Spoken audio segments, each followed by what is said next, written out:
Hello, everybody, and welcome to the very latest CADS podcast. We're joined here to sit around and talk about a match that was absolutely no fun at all, apart from maybe 10 or 15 minutes. There were some good things, there were some bad things, and we're here to discuss it all. I am joined by Austen, Charlie, and David. David, how you doing?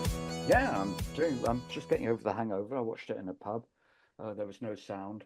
There was an awful lot of beer and rum. So I'm quite tired today. So good times all round then, apart from the Well, football. except for the football, yeah. Yeah, apart from the football. It's your fault Charlie, because you long were right time no back see. Yeah, I How you watched doing, it. Charlie? I'm good. Yeah, I'm good. It's been a moment, so I'm looking forward to getting into there's been a lot of things have happened. I've had some feelings that may have shifted, and so I'm excited. I'm excited to see where you boys are at. See how see how it's going. All right, and Austin, how you doing, bud? It was all right until yesterday. No, it wasn't all right until yesterday, but yesterday sort of deepened the depression. But I watched it at home on my own with a couple of gin and tonics, which probably didn't help. But I'm So just you did at home what David did in the pub? basically, yes. Yeah. But I'm just frustrated with the season. I think this is the worst season I've ever had, including the relegation season. I just have not enjoyed this season at all. I was thinking about this today. I mean, there have been seasons where the results have been better, but I've just come away feeling less impressed by stuff generally. I mean, obviously our league form is abysmal and we don't know if there's going to be another win coming or, anything like that. But we've still got that hook of the Europa League to go. We've still got Border Glimt to play twice, second time away in the Arctic Circle at 7 degrees or something like that. There's still so much that we could end up excited about at the end of the season. We could be talking about having come away with a major European trophy. And it just seems weird. Do you think we'll be excited about Tottenham if we win it? Yes. Yeah, I think we will. Because I'll be happy. there aren't many clubs that will have won 4 European tournaments. Liverpool have, Manchester United have, but I don't think anyone else in the league has won 4 European tournaments. Arsenal have only won 3, I think, if not only 2. Chelsea haven't won that many. Forest have won a couple. I can't think of anyone else that would have won 4. So it's actually an achievement if we win it. Do we get a star above our cock? Have you not got one already? No, that's on Sunset Boulevard, you're thinking. Oh, Hollywood There we Boulevard. I think it'd be great if we won it. I don't think we will, but and I saw the anti-Spurs media narrative has already started. Matt Law going on about how ludicrous it would be if we got into Europe through the back door. I think Ange's wrong about a lot of things, but he's right against the anti-Spurs bias in the press. Oh yeah. Yeah. I mean, if we didn't win it and Manchester United did, they would be crowing. The media would be saying it was brilliant work to prioritise Europe and things like that. And frankly, they'd be no better than us this season. No. But there is also a certain amount of truth that how could such a bloody awful team as Tottenham be playing in the Champions League? But we will be champions, so why not? Yeah. So, I mean, I don't know. I think if we win, I'm happy for Ange to have another season. And I realise that probably in this group, I may well be in the minority in that. But I'm happy for Ange to have another season and have the players playing in the Champions League and seeing whether a better fist can be done of it this time round, because I don't think Europe has helped us. I think you look at the teams that have done well this year, none of them have had Europe really. Nottingham Forest, no Europe. Bournemouth, nothing. The clubs that have been lauded for being able for fighting above their station and things like that, none of them have had as busy a fixture list as we've had. And then you combine it with the injury list and everything like that. It's just all seems to have been very, very difficult. And for me, if Ange can get us into Europe, then I think he deserves to lead us into the next season, into the new season. But I can also see if he goes and wins it, then it will be, frankly, two fingers up and sod you boys. I've put up enough stress from this and I'm out. He may just walk. Well, okay, good. Save us. I some think Yeah. that's the likely scenario. I think if he won the Europa League, I think he'd walk. I think he'd say thank you very much and he'd go. Yeah. Well, you know, that It was would be He'd say, sensible. I always win another things thing. in my second season on his way out the door. Yeah. Yeah, have you, Stu, have you seen anything since we got humiliated by Liverpool and Aston Villa in the two cups, and since when we've had more or less a full roster? Have you seen anything in our play that makes you think that Ange is the man? Just No, putting to one side a couple of It's half all hours bits here and and there. pieces. Yeah. Yeah, that's the thing. It's half hour here and there. It's bits and pieces. There are times where you look at it and you go, yeah, that's the kind of football I want to be watching. There were times yesterday where, despite the fact we lost the game, our stats were way and above what Nottingham Forest were. We like more than doubled their XG. We had better clear-cut chances. And if you look at the chances that were made, we should have won that game. It should have been at least 3-2 because Richarlison missed an open goal. Mattis Tell had a good chance and missed that. And then the goal that was scored, we should have won that game 3-2, but we came away from it disappointed. Well, I was talking to John Gerber before, the night before the game, and I was saying, right, okay, are you going to be too upset if we win, if we lose this game, but we go on to do well in Europe? And he went, no, because Europe is where we're aiming now. And that's still where I am. I went into that game thinking we're going to lose, and we lost. And it wasn't a major surprise. And because of that, I'm not particularly upset. there's a way of looking at it which says that if we just swapped the goalkeepers, we would have won that. Yeah, I mean, Sels had a good game. Yeah, Sels had a good game, and Big Vic had a very poor game.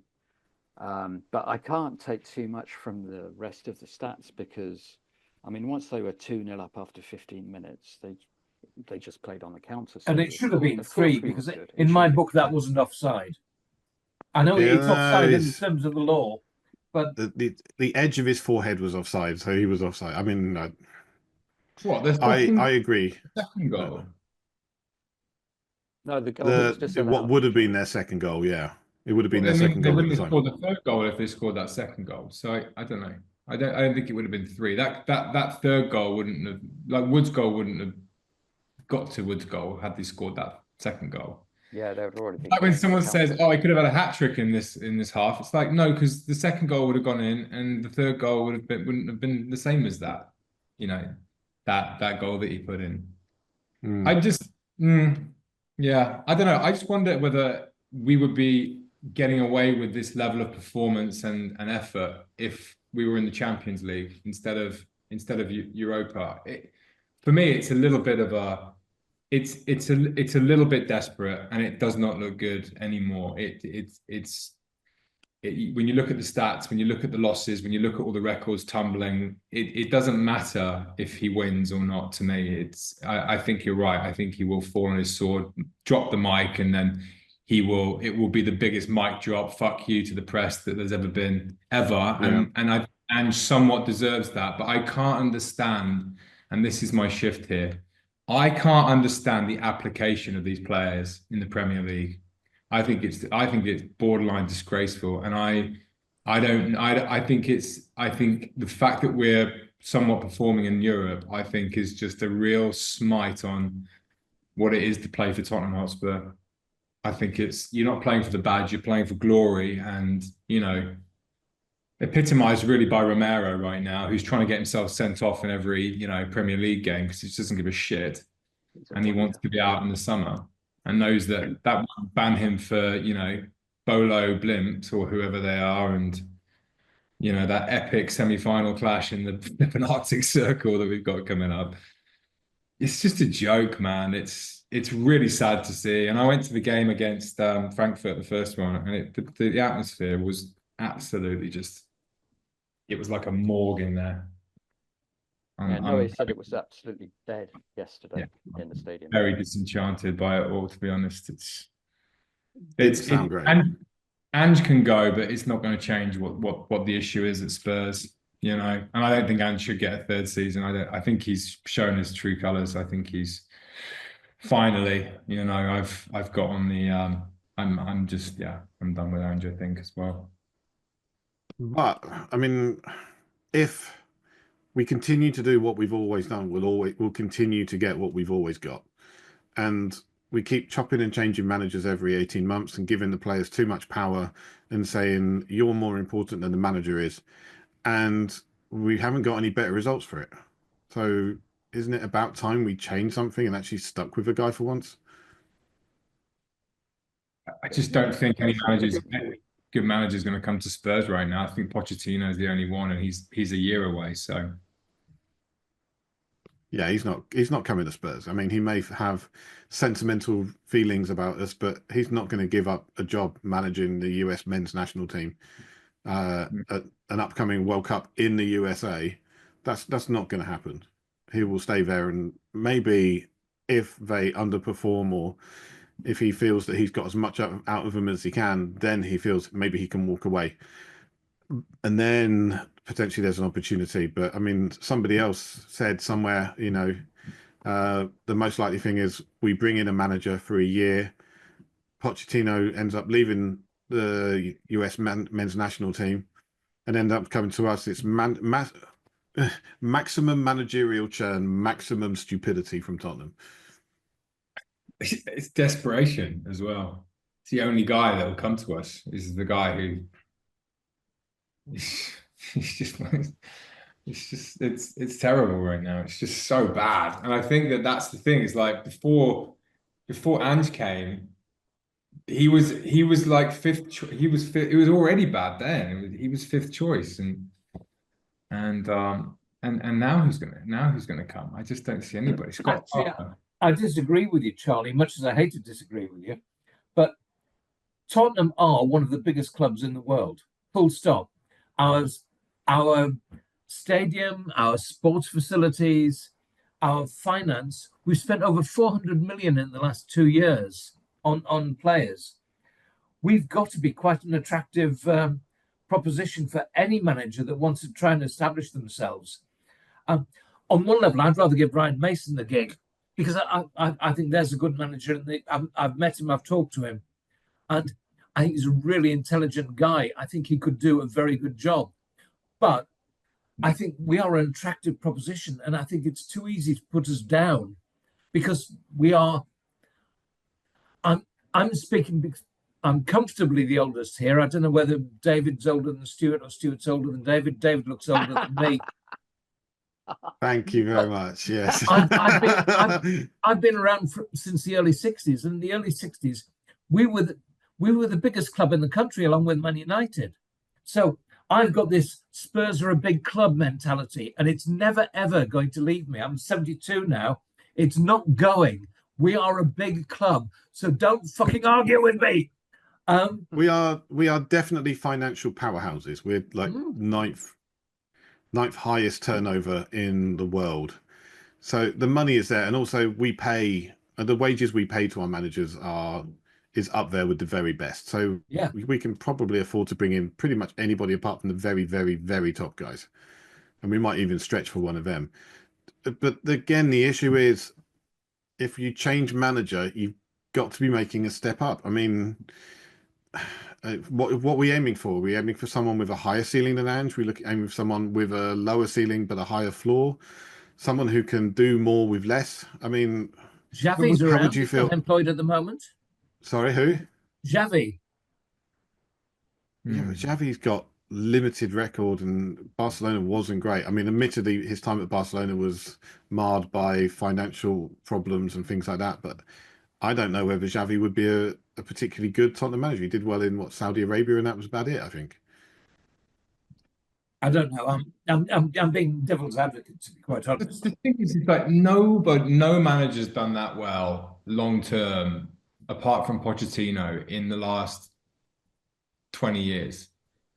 Nobody since Levy's been in, Pochettino has been the guy that has dragged us to the top, dragged us into this sort of, you know, psychology where we're a top team. And before that, we weren't necessarily always top six or even, top four or even top six. Martin Yole did a good job. But he was, how long was he there for? Wasn't he there for like 18? 3 or 4 years, I think. 3 years. Martin Yule represents kind of where the green shoots of Tottenham being reborn happened. Yeah. Him and Frankie Friday. I think that sort of period was completed by the Harry Redknapp years, and I think to be honest, it was Harry Redknapp that got us right on into being a top 6, even top 4 club.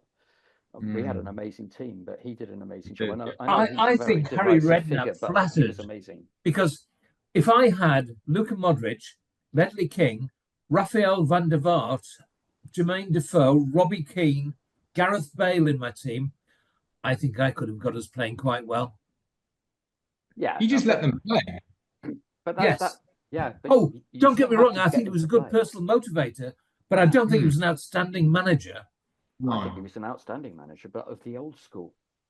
I think he was outstanding in the sense that he let players go and have their head. Off you go. You go and do what you do on the pitch, and I will back you up, and you will be, trusted. But these are the fundamentals that you need to put in. You need to put in hard work. You need to show that you're playing for the team. If you don't do that, then you won't play. But if you do get the chance to play, then I'm not going to be interfering too much with what you're doing, because if you're out there playing for this team, it means that you deserve that chance and you've earned it. That's what I got from Harry. I must say, I think the only manager in the last 40 years since the General that has actually done a good managerial job was Poch, because he actually got us playing in the system. He had Dele Alli, he had Christian Eriksen, he had Harry Kane, he had Moussa Dembele. And in fact, the key thing about that was he had Moussa Dembele, because he allowed the rest of that team to flourish. But he did have us playing styles of play. We'd play quick balls forward, and it would go through 1, 2, 3 phases, and the ball would go in the net. Whereas I don't see any patterns of play with Ange. I don't see any patterns of play in the midfield. I certainly don't see any patterns of play with the attackers. I think we need a manager who can actually create a cohesive team that will play a style of football. I think this is what happens when you've got a group of players who many of them have been out injured for large periods of the season. They've not all got together. They've not all trained at the same time. And trying to build those kind of patterns of play and things like that in the middle of a season is really, really difficult. And I don't think you just get the time. I think you're trying to pick up where you were. We didn't have patterns of play in September or October or November or December. We had pre-season with all these players. And because I said it from the Arsenal match, I said it's not going to work, and I said it was not going to work because his so-called front foot football, he doesn't actually know how to do it. He knows how to say he wants to do it, but he doesn't know how to put together patterns of play, as Austen says, where players are going forwards. And it's not something that happened with the injuries. It was something that was present from the very beginning of the season. Yeah. We were sterile. Welsh alert. Yeah. Boyle's coming. Yeah, we were sterile, and and that's just it's really sad. And actually, if I was going to be positive, I'd say I have seen a few things in the last few matches where we actually, Richie actually got on the end of some crosses and some passes and got some shots away last night. Solanke, quite often, he never touches the ball in the box. At least Richie, we got the ball to him. I haven't been doing that for a year. Richie's 2-2, isn't he? Yeah. So sorry, I can't hear this injuries excuse anymore. We're playing the same football today as we were playing in September. Yeah. And Mr. Colley. Ash, how you doing? Got in. Hey guys. Hi, Ash. What have I missed? Nothing? Well, there's been some unhappiness. 3 sitters and a penalty. What's that? Sorry, Oz? I said 3 sitters and a penalty when you say, what have you missed? What can I say? Got you. Oh, no, or a barn door, right? Yeah, Charlie and David set you up for a couple of open goals, but you haven't taken it. Yeah, there's one about something else. I won't say it. Okay. I guess, is this, I can't remember it. Anyway, I'll remember it. So anyway, let's have we all talked out about Nottingham Forest? Have we done? I don't Oh, I'm really want to glad talk it's about Nottingham over. Forest. Oh, good. No, I mean, no, Nottingham Forest, have we talked out about them? Because we've still got the Eintracht Frankfurt game to talk about, Just which I very think is a quickly on the completely Nottingham Forest game, go on. Stu. Yeah. I thought Richarlison looked the most potent attacker we've had since Harry yesterday. He had Really? chances, and one of them was taken away by Pape Sarr. But he actually had 2 or 3 really good chances, 1 headers. We aren't winning headers apart from Bentancur, who seems to be the most successful winner of headers in the penalty box. But he actually looked quite potent. I thought Richie did really well last night. I thought Mattis Tell did as well. I did as Yes, well. I he thought did. Mattis Tell did well. I thought Odegaard did well. Odegaard I did thought really I well. wasn't that impressed with Richarlison. I thought his movement was lacking. I thought he was really good. It's only when Solanke came on, Solanke showed what you can do if you're really battle up front. He was suddenly getting more of the ball, whereas Richarlison, I felt he just wasn't getting anything up there. But that was, maybe that's just me. I'm No, that's very a good good chance I'm point. wrong. That's a good point.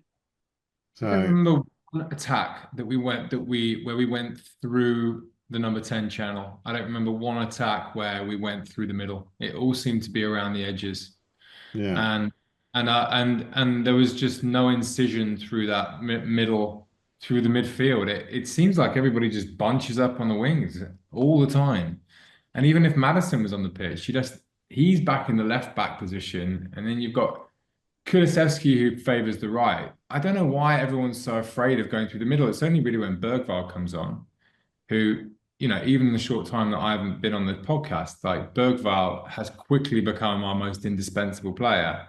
Yeah. And he's the one who, is he an 8? Is he what is I mean, he just seems to link so much better through the middle like that. I mean, my feelings on Madison, but even Kulusevski, I know he's been injured and everything, but where is our number 10 playmaker getting the ball on the edge of the D and doing 1-2s and stuff? It just seems like we're so predictable. And yesterday, I think we had 46 crosses or something in their box and 1 goal from it. It's just bizarre. It's like play. I know that's Ange's philosophy, but like, why is it always like down to the back and then round and then back round again to the wings? And it's just, our wingers aren't even that good. Why are we, putting them on the spot? I don't know. It just seems odd. I mean, the crosses that we did put in yesterday, there were a lot of them were just mopped up by the defense, who are very good at just heading the ball out. I mean, it's what they do. They're good at it. Well, actually, it's not just that, Stu. Our attackers didn't get into places. Right. Yeah. Odegaard put a couple of crosses in, and there was no one there. Oh, there was times I was watching the game and Tell was creating space over on the left.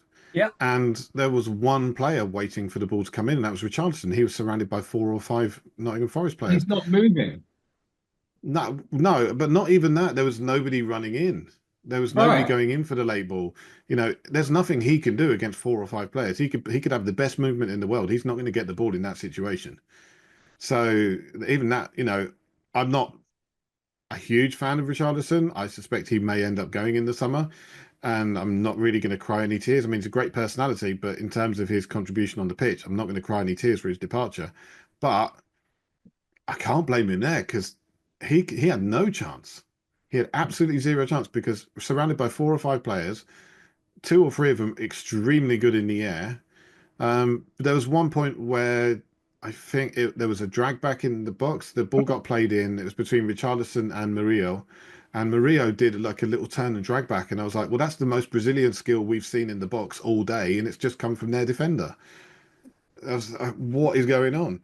But I mean, none of those guys are arriving late into the box. None of them are anticipating crosses getting pulled back.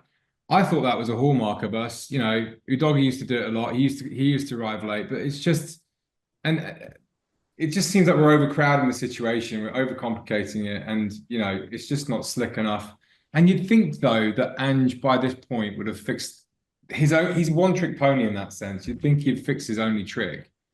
And I hate to say this, adapt to, you know, what everyone, how people are defending against him. I will say this, that was unwatchable last night. I don't care if we should have won or not. There was times when I could not watch it. It was turgid, horrible to watch. Shit. Yeah, I think one of my early comments after the second goal in, my comment was, well, that was shit. I know Ash saw it, but a couple of other people as well. But it was generally a poor performance. But this is something that we've seen before in the lead up or in between European games. Certain players don't seem to want to get injured or risk anything. It's always shit now.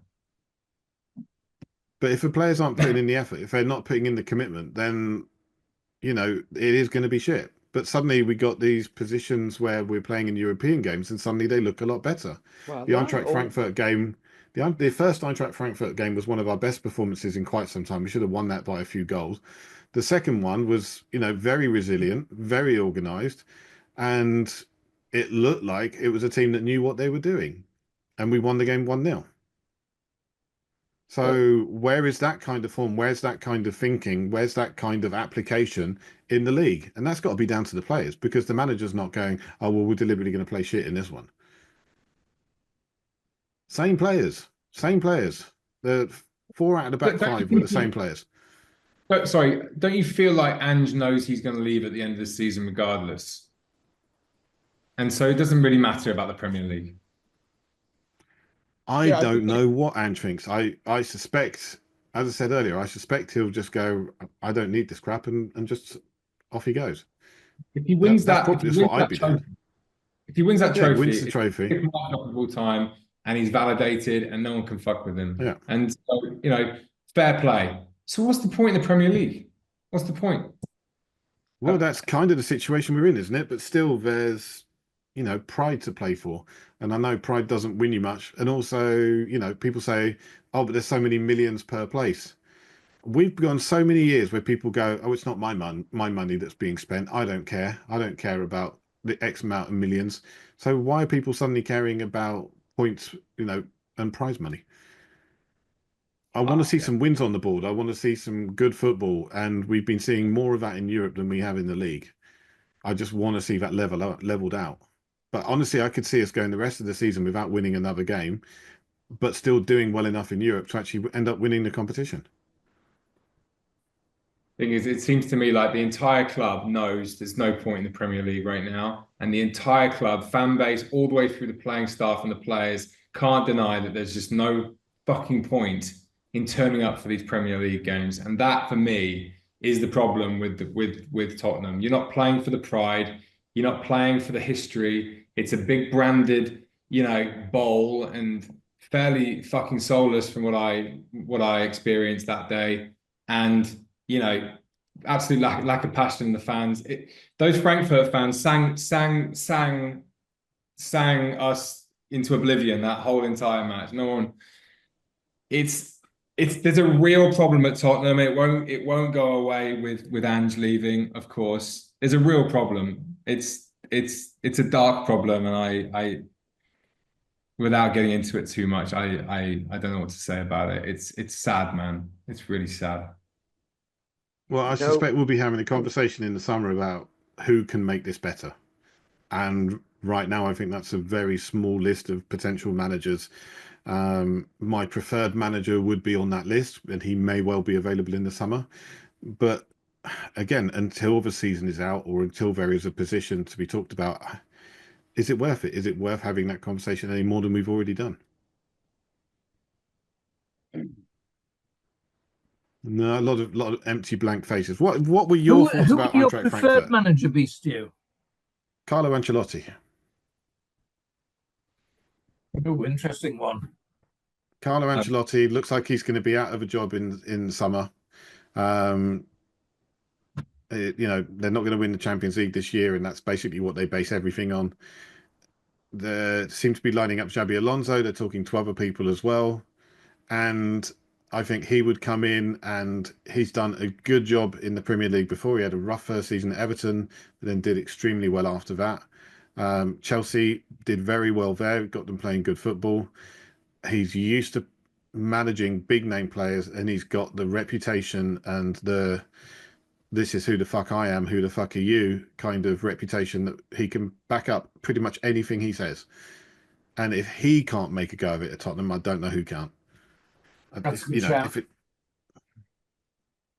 I just don't see Thomas Frank. I don't see Marcus Silva. I don't see Iraola making those kind of changes.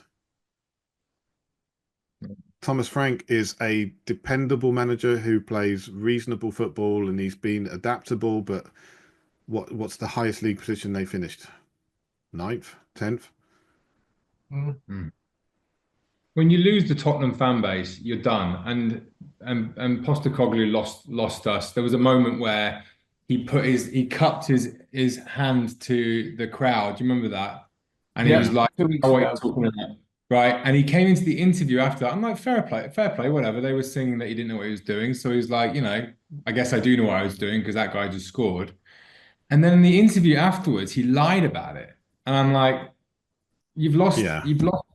You've lost me because you're clearly chewing your head about everything right now. You've lost that instinct, and I think the fans in this club are so now there's like 60,000 of them. It is a way, and I think Conte, as soon as he felt that shift, he was out. He was done. He's like, "Fuck you lot. I've done you a favor by being here. Get out. Piss off." Mourinho didn't take any shit either. And I think that someone like Ancelotti, if for a second he felt like the fans were sort of, he'd be tearing us a new one as well. I mean, I'd be scared to get Ancelotti in, to be honest. I just wonder whether Scott Parker couldn't do a job. Oh God, no! The man's just bored his way through the Championship. Why would you want him at Spurs? Step number 1, don't concede a goal. Step number 2, don't concede a goal. Step number 3, yeah, maybe we'll do something. I'd be happy with any of the 3 that you mentioned to begin with, Frank and Iraola, and the third one whose name I've forgotten. I don't know Silva. much about managers, but what I want is somebody that actually knows what they're doing tactically, that can actually create passages of play, and someone that is used to cutting their cloth according to what they need to do. Won't be sitting there going, "Oh, I've got like 12 players injured. I think I'll carry on playing as if I still have my first team available." It's absolutely ridiculous. It's absolutely, at least those guys, they know what it's like to make do and mend. And that's what you have to do. It's what you have to do when you're in Europe as well, because you get injuries, you get them. So I'd be perfectly happy with any of them. Perfectly happy. With who? Dave, you're The Bournemouth manager, the Fulham manager. Iraola. Yeah. Yeah. Fulham So manager. What if the US doesn't win, which is probably quite possible, the Gold Cup this summer, and Poch goes and Poch goes, you know what? I'm on a hiding for nothing over here. We don't have any competitive games for a year till the next World Cup, and I'll just leave. And Mr. Levy is on his hands and knees and says, "Would you come back?" Poch does not strike me as the guy that wishes to be hated by one of the most populous nations in the world, and there would be a significant chunk of people who would absolutely hate him for deserting ship if he was to do that. Yeah, I don't think he'd be hated by people here, since people don't really care about football too much over here, Stu. So it's not like in Britain. So or Europe. Very badly, hasn't he? What's that? Yeah, he's done very badly. Yeah. He started well, but then he's done badly recently, certainly. Well, he's been not. They lost the cup, which they won 4 years in a row, the Nations League, that BS, and didn't look good. Canada looks better than them, So anyway, another possibility, a guy who maybe could stand up to all of the pressures that are inherent with the Tottenham job. And he didn't get it finished. So I think he'd get a lot more latitude than any of the other managers mentioned would, because of what he did. But I don't think it would last long. You don't? I Yeah. don't He's got a see. young I squad generally on don't see spot. Daniel Levy appointing him, because if Daniel Levy was to appoint him, he would almost be unsackable. Good. Yeah. How old is Ancelotti, by the way? 160 or something like that, or what? 67, I think. Yeah, he's old. Come on, we need Still somebody. damn fine manager. I love the guy. Yeah. He's just old, I love the guy. I love his sense of humor, everything about him, except he's too old. Come on. Ashley, how old are you? 160. No, in real. 65. He's 65. There you go. Well, in that case, get off the age thing, because I'm going to kill you if you do. Hey, look, if you want a young manager, Will Still's probably going to be looking for a job in the UK Well, next season. I put that in CADS today, but someone said that he doesn't have his cards yet. He doesn't have his qualifications yet. He's got his qualifications now. He didn't have his qualifications before, when he was at Reims, but he got them while he was at Reims. Okay, I like him. I think he's very intelligent, and I think he'd be. I'd give him a shout. Did you guys talk before I came on? Did you guys talk about Thursday's game, or what's the potential, or playing up in the Arctic Circle? Did you guys talk about that at all? No. Why not? Forget You about weren't Sundays. here. Forget about Sunday's game, because that's a walkover. We were So waiting for you, Ashley. Well, hang on, we've got Liverpool to play first. We don't play yeah, I said it's a until a week on walkover. Thursday. So it's a walkover. We should. What's that No, term? we got to play Liverpool. We're not talking about a game that's a week and a half away. It's Not a week. even that's too far. No, I don't think so. Because I'll tell you why. Here's a perfect example why. Well, who do we rest for the Liverpool game, so we can keep them not injured and fresh for the Thursday game? So there you go. That ties in. I'd say I was a bit worried when neither Romero nor Van der Ven came out in the second half. I mean, apparently it was all pre-planned and everything, but changing two centre backs at halftime seemed a bit of a move. I thought, is Van der Ven hurt, and did Romero kick his toys out the pram? It was just so Ange just went. Well, I'm not having any more of that. You're not going back out on the pitch, boy. So. Pretty much, No, I mean that could happen on the weekend. He may only give them half a game, and I think that'd be wise to do that, especially with Van der Ven. Yeah, and Danso and Davis actually looked pretty solid when they came on. Yeah. So they could be, I like Danso. I did like Danso when he came on. I thought he did well. Yeah, exactly. So yeah, what do we do? Do we start Richarlison on Sunday and save Solanke? I bet you he'll rotate quite a lot. Give a bunch of them half a game. That's what he'll do. In anticipation of Thursday's game. Yeah, it's a possibility. I mean, just second guessing Ange at this point seems really difficult to do, because I mean, I thought there would be changes. I was surprised that we saw both Romero and Van der Ven start. I thought one of them at most. But to be honest, I was quite pleased when I saw the team against Forest, because I don't think we should be rotating all that much. There's not very many games left to the end of the season. No one's going to be getting tired. And they actually need to finally learn how to play together after 2 years.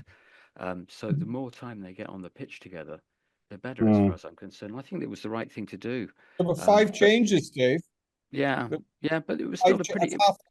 That's half the team, half the outfield team. Yeah, but it's a pretty strong team, though. It was a strong team. Yeah, exactly. I mean, once again, it should have been a team good enough to win the game. Totally. Yes. That was a game. I thought we, except for our couple of moments of madness, we dominated. I saw a lot more from the team than we have in a long time, bar the Frankfurt second game. It was a very encouraging display. Saying that, Forest changed it up because that's what they do. They're a horrible team, just to sit on the lead. And we don't know if they had kept their initial setup, what it would have been like in the second half. But We dominated that second half. We had so many chances. It was an encouraging display, bar 2 moments of madness. Hitting. Where were you Who 40 the hell minutes hits? ago when I was trying? Well, I think that's largely what I was saying. So I said the difference between the teams was if you'd swapped the goalkeepers, we would have won. Yeah, I agree with that. I think if I we'd think had like Morgan Gibbs-White, I thought Morgan Gibbs-White did very well. I wanted Um, him over Brendan Johnson, if you remember. I thought yeah, he was the guy that we wanted. But looking back, I think we wanted both of them. Because, yeah, I think we could have done with both of them the way we play. As much as Johnson lacks in technical ability, when he's not there, you see those balls across the box where he would have been, and you're like, oh, if there was only somebody there with the Yeah. instinct to be there to tap it in, and it's him, and he's there, and so yeah, damned if you do, damned if you don't with him at the No, moment. it's true. There were at least there were about 5 crosses that from Tell, and he put them across, and there was no Johnson there. I don't know where Odegaard was, but he wasn't there. Yeah. Okay, The so- white players were very encouraging, man. Very encouraging by the 2 white players. They're lacking in product, but 2 barely teenagers, one's a teenager, one's barely out of his teens. What do you expect? No, Yeah, actually, they were I think- fantastic. go on, Charlie. I said I'd take Tal next year. I would. I think he's showing real promise, and I think it's only a matter of time before he clicks. You know, Ooh, he's me one of too. those players. Yeah. would you? I I'm on would, the but same I page. just don't think we're going to have the option. I think he'll go. I don't see him sticking around Unless we win. unless we're in Champions League,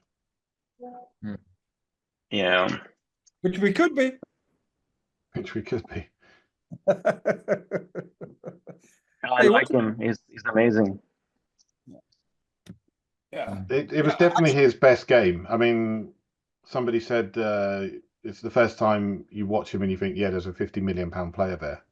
And You know, they I'd be said, happy with him. then you look at Odegaard and you think, wow, he's a bargain at what 30, 35 million we spent on him. He's going to be excellent, Odegaard. He's so good already.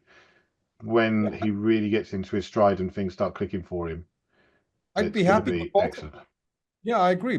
I'd be happy both of them starting against Bodo next Thursday, quite frankly. We really need to play a good match next Thursday against Bodo. We need to because, go in with a lead. like, We need to go we to can't Norway with a do- lead. We can't go and play like we did against although We need a it was couple of away, goals, but I against would say. AZ Alkmaar when we were so shit in the first leg, Yeah. But that we was a were, real we were slap in the face. we were Having good to- against Eintracht in the first game. We just couldn't score. We could have won that game 3-4-1. I You was know, talking so about that's AZ we- Alkmaar. We need to No. win this game by 2 or 3 clear goals because it is not going to be easy in the Arctic Circle. Oh, isn't it going to be any easier, tougher than us going to play at Eintracht, where somebody said the noise that one of the guys who was actually there said is just unbelievable. The antipathy and the noise and the enthusiasm of the fans. As opposed to 8,000 Norwegians or 7,000 Norwegians, maybe 7,500 Norwegians. It's more than that with Eintracht Frankfurt. That was the first time they'd lost at home all season. Right. It's the first Well, there time you they've go. been stopped from scoring a goal at home all season. Right. You just proved my point where you're making it so that we have to go by so many goals when we were 1-1 and we went into the cauldron and got something out of it. Surprisingly, you know. Yeah, but the I think, away leg in Bodo- the semi-final, the problem is technical. It's the playing surface, and you know, it's not about the atmosphere. So we've seen what we're like on those plastic surfaces against, was it Tranmere? Tamworth. Tamworth, yeah, thanks. Yeah, after extra time, there's no extra time in it. Well, there would be, but I don't think we want to be doing that at 7 degrees. It would be no fun. But I mean, No, I agree. The 3G pitch is it's going to be it feels different, and it's a synthetic pitch. The ball skids off there quite quickly. Just looking at our handling at the back, I worry about that, and obviously the injuries. Yeah, that's the big thing. I'm looking. But they've beaten some good sides this season at home. Some really good sides. They've beaten Roma. They beat Lazio. Who else? Yeah. Yeah, but there's already booking their tickets for Bilbao. I think everybody knows that we should smash these guys. We should smash them. Oh yeah, well we We should definitely should. absolutely- We should. We should smash should. these guys into the Yes. circle hole. Into the snow. Of course, you do realise, It having would be beaten great. Lazio and Roma, and the Pope dying, we've probably got God on our side now. Wouldn't it have been really nice if we had the home leg second? That would have been better. That would have been much better. Yeah. But anyway, Not that it did Lazio any favours. It is what it is. Yeah, I hope we play Bilbao. If we get through, I hope we play Bilbao in the final. Go in as underdogs. Yeah, I was Well, talking about this with John. Who would you rather face in the final? Well, also, by the way, Bilbao won't have that full allocation of tickets, so they might only get a quarter of that allocation. So it's not going to 15,000 tickets apparently. Pardon? Each side gets 15,000 tickets. I've heard so many different numbers. I've heard 15,000. I've heard 12,000. I've heard 8,000. Oh, so the thing is, it won't be like a regular Bilbao home game. It'll be like Spurs Stadium, and there's like only 15,000 of us. We're not all in the South Stand, and there's a bunch of randoms all walking around. It will really throw you off your game. Were you just there, Charlie? I missed that part. Were you there for one of the games? I was at Spurs Stadium for the first Frankfurt game. Yeah. Were you in the He South was one of Stand, the Charlie? randoms. Were you in the South Stand, Charlie? Huh? Were you in the South Stand? I wasn't. I was in the, what would it be? If that's south, I was in the northeast stand. Yeah, right. Yeah. It was quiet as a door knocker. So you were quite near their fans. Yeah, they were right down there making a hell of a racket. So Yeah, fair play to them. It was just embarrassing. But they sing all the whole game. They were singing 3 seconds before they went out. It's amazing, isn't it? It's fair play to them. It's just they've got one mode, sing, and that's it. That's their homeostasis. I love it. So maybe it should be like we need more leadership in the fan base as well, not just on the drum, yeah, not a fucking trumpet. Yeah, I think the 50+1 rule in Germany helps helps fans feel closer to their club. We clearly don't have that. There's a lot of unhappiness around the club at the moment, so it's spilling over onto the pitch. I mean, when you're, I don't know what you thought, Charlie, but like when you're in the ground, I've been in the South Stand almost every time this season, and the atmosphere is weird because people will get up and give it a good sing-song when we start playing properly. So there is the fact that the players need to give the fans something to sing for, but there's also an awful lot of like, I'm too cool to sing. You get somebody that will do kind of a half-assed, sort of slightly sarcastic, come on you Spurs. But even before they finish saying that, they've started kind of grinning and going, oh, I don't really mean it. It's not like it used to be. It really isn't, even in the South Stand. And it might be the bowl thing. There might be something to the fact there's no edges and there's no one. You can't really facing. Everyone's facing inward. There's no sort of. I do feel that makes a difference. The bowl thing, but that stadium makes a hell of a lot of noise when it's really, really cooking. We all know that. Commentators say that. People who've been in every stadium in the world say it's the noisiest stadium when we all get going. But I heard other people say today we've never ever called it Fortress Tottenham. It's never been called that. And to be fair, White Hart Lane was only Fortress White Hart Lane in the last season. That was the only time we ever went unbeaten during the whole season. So it does come down. I mean, I have no doubt that place would rocket like Beyonce if we were like going, match after match and playing the kind of football that we know we can play. But it's just riding that way constantly because the fan base gets down real fast and turns on the manager even faster. And I'm Ange is done at this point. I'm not Ange out. I'm like Ange is finished. On to the next at this point. But it is a shame, and I guess onto the next abused housewife that we get in as manager. I don't know. Or is that us? We're the abused housewife, aren't we? Yeah, we are. We're the Good. Well, what are our predictions on getting to the final? Do you think we'll do it? I think we will. Yeah, I think we'll do it. Yeah, I think we'll do it. I think it's the most ultimate Tottenham thing. We'll finish one spot away from the relegation spots and end up winning the Europa League. It's the most Tottenham thing ever. And then we'll have the entire summer where we've got the press slamming us for getting in through the back door, and and then there'll be speculation over the manager and players, and Cristiano Romero's going to go to Atletico Madrid. No, he's going to Real Madrid. No, he's going to Juventus. No, he's going somewhere else.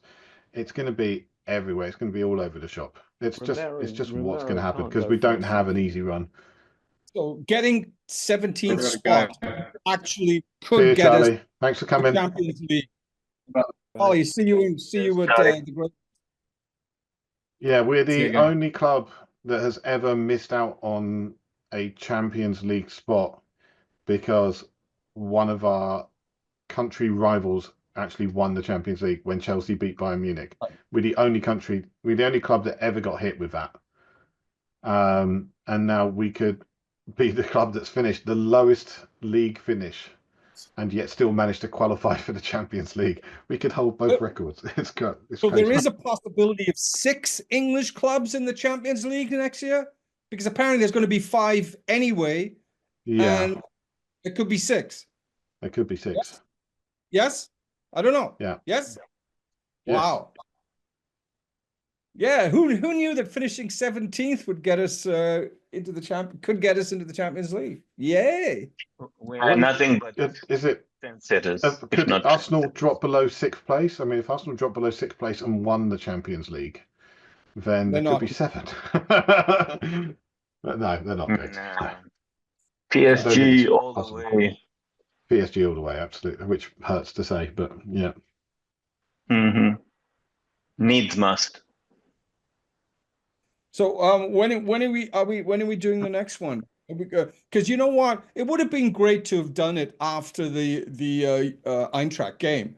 We used to do that actually. I think didn't we actually do things on the day off type thing?